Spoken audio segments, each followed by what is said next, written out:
बच्चों कक्षा 10 प्रश्नावली 9.1 से ये क्वेश्चन नंबर दूसरा है। दोस्तों ये जो एक्सरसाइज है मोस्ट इम्पोर्टेंट है और इसे आप बड़े ध्यान से समझिए। पहले क्वेश्चन को पढ़ना है आपको। आंधी आने से एक पेड़ टूट जाता है, तो सबसे पहले तो हमें ये देखना है कि पेड़ क्या है। पेड़ सीधा खड़ा होता है, तो ये वाला आपका पेड़ है, ये यानी ABC वाला ये आपका पेड़ है। यहाँ पर हम इस तरह से इसे पेड़ मान लेते हैं, ये पेड़ है। और टूटा हुआ भाग इस तरह मुड़ जाता है, यानी वो मुड़ता है टूट करके कि पेड़ का शिखर जमीन को छूने लगता है। यानी ये वाला जो हिस्सा है टूट करके ये यहाँ ज्वाइंट हो गया है, यानी छूने लगता है। और उसके साथ 30 डिग्री का ये कोण बनाता है। पेड़ के पाद बिंदु, यानी पेड़ का पाद बिंदु कौन सा है? ये वाला, इसका ये वाला जो है ये पाद बिंदु है।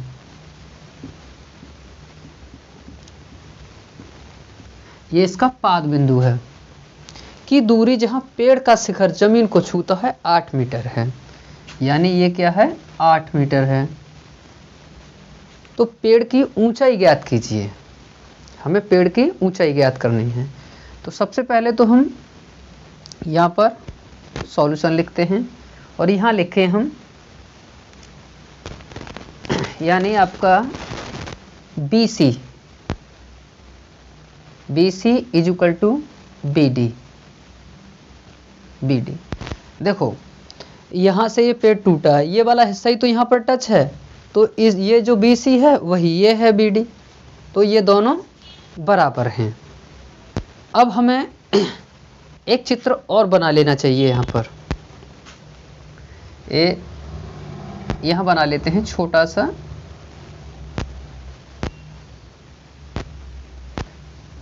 ये 30 हो गया और ये A और B और ये D, ये वाला आपका 8 मीटर है। अब देखो हमने वहाँ समझ लिया। अब समझने के बाद जब सॉल्यूशन करते हैं तो हमें इस पर ध्यान देना है। इस पर ध्यान क्या देना है?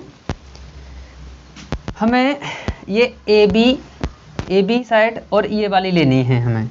तो ये क्या है आपका? देखो जो कोण है, कोण के सामने का, यानी जो थीटा कोण होता है उसके सामने का लंब होता है आपका। तो ये वाला क्या है? ये लंब है। और ये 90 डिग्री के सामने वाला आपका कर्ण होता है। और एक साइड जो बची है वो नीचे जमीन वाली, वो आधार होता है आपका। तो हमें क्या करना है? 2 साइड लेनी है, यानी हम पहले इस साइड को निकालेंगे। तो यहाँ लिखेंगे त्रिभुज ABD में, यहाँ पर लंब बट्टे आधार, लंब बट्टे आधार लिया। यहाँ पर हम लिखते हैं लाल बट्टे कक्का, लाल बट्टे कक्का। अब देखो इसमें लंब बट्टे आधार कहाँ है? यानी लंब बट्टे आधार ये है। ये क्या बनना है आपका? देखो साइन कॉस टेन बनना है। तो यहाँ पर आप लिखेंगे tan 30, यानी थीटा कौन क्या है? 30 है। ये लिख लिया हमने। अब लंब वाली साइड कौन सी है आपकी? AB है।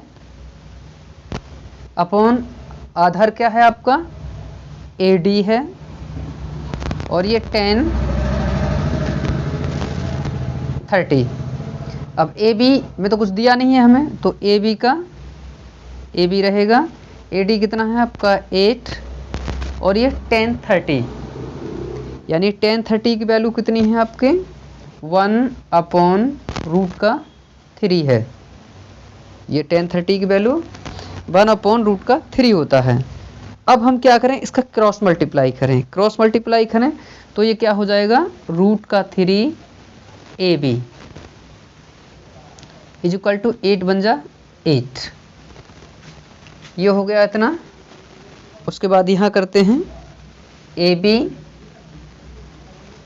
इज इक्वल टू, देखो 8 है इधर, और ये वाला देखो यहाँ मल्टीप्लाई में है, डिवाइड में चला जाएगा, √3। इसे हम क्या करें, समीकरण 1 मान लेते हैं। उसके बाद में हम ये वाली साइड लेंगे, ये साइड लेंगे और ये वाली साइड लेंगे। क्यों लेंगे, देखो ये तो हमने निकाल लिया, ए बी यानी 8/√3 निकल आया। अब इसे लेंगे क्योंकि ये जो पेड़ है यहाँ से टूटा है वो साइड यही तो है। अगर हम इसे निकाल लें इस साइड को और इस वाली साइड को, इस वाली साइड को, दोनों को जोड़ दें तो हमारा जो h है वो निकल के आ जाएगा। तो हम यहाँ हमें क्या लिखना चाहिए, यहाँ पर कर्ण निकालना है हमें, तो हम आधार लिख लेते हैं यहाँ पर। पहले तो हमें त्रिभुज लिखना पड़ेगा, त्रिभुज ए बी डी में, त्रिभुज ए बी डी में आधार बट्टे कर्ण। देखो आधार बट्टे कर्ण क्या होता है, ये कॉस होता है आपका, यानी ये कॉस 30 हो जाएगा ये। अब आधार कितना है आपका, आधार है 8 और कर्ण कितना है आपका, कर्ण दिया ही नहीं है, तो हम क्या करें, इसे बी डी ले लें और उसके बाद में हमें cos 30 की वैल्यू निकालनी है, यानी cos 30 की वैल्यू हमें रखनी पड़ेगी यहाँ पर। यानी पेड़ की जो ऊंचाई होगी तो √3/2 ये वैल्यू है। आप टेबल को याद कर लें सही तरह से, ये टेबल पर डिपेंड रहता है।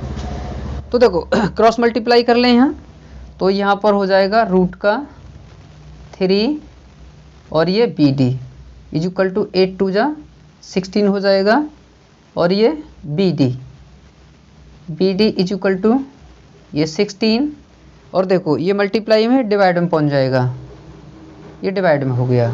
ये आपका समीकरण दूसरा हो गया।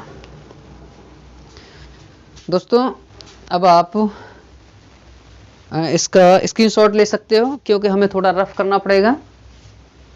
यहाँ से हम रफ कर लेते हैं।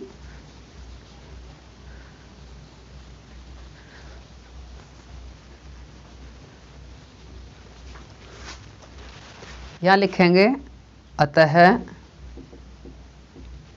पेड़ की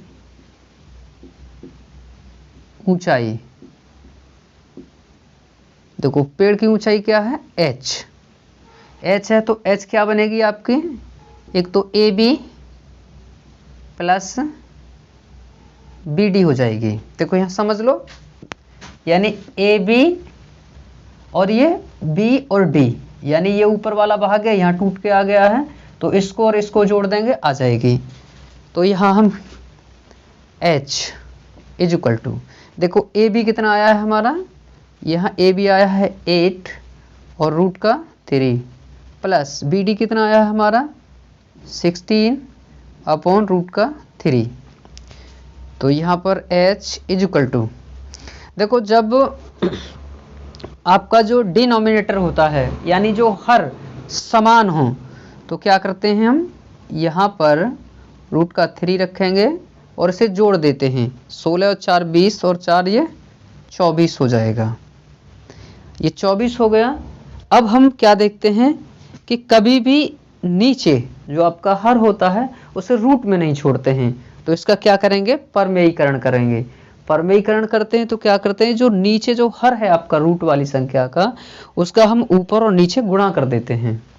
तो देखो यहाँ पर हम गुणा करेंगे, तो यहाँ पर 24 गुणा √3, और देखो √3 तो यहाँ है ही है, और एक √3 से गुणा करेंगे, तो यहाँ पर h इक्वल टू ये कितना हो जाएगा आपका 24 और ये √3।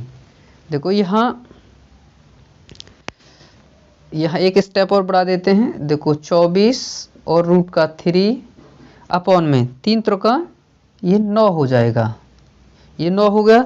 जब बाहर निकल के आएगा ये, चलो यहाँ निकाल लेते हैं आपको कन्फ्यूजिंग ना हो, तो h इक्वल टू देखो ये 24 और √3 अपॉन में √3 × 3, तो ये बाहर निकल आया, तो 24 रूट का 3। अब देखो ये एक जोड़ा बन गया तो एक निकल के आ जाएगा यहाँ पर, ये निकल के आ गया तो ये यहाँ इसे डिवाइड हो जाएगा, 3 8 24 ये हो गया। तो यहाँ आप h इज इक्वल टू क्या लिखेंगे, 8 रूट का 3 मीटर, ये आपका उत्तर हो जाएगा दोस्तों।